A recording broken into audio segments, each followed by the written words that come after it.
Samantala, agad namang sinuri ang infrastruktura sa Western Visayas matapos ang malakas na lindol na tumama sa Visayas kagabi.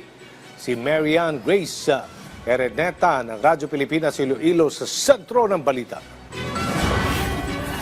Kasunod ng magnitude 6.9 na lindol kagabi, ipinag-utos ng Office of the Civil Defense 6 ang agarang pagsusuri sa lahat ng gusali at infrastruktura sa Western Visayas. Layunin nito na malaman ang lawak ng pinsala sa mga pampubliko at pribadong gusali at matukoy ang mga pasilidad na maaaring magdulot ng panganib sa mga residente sa rehiyon.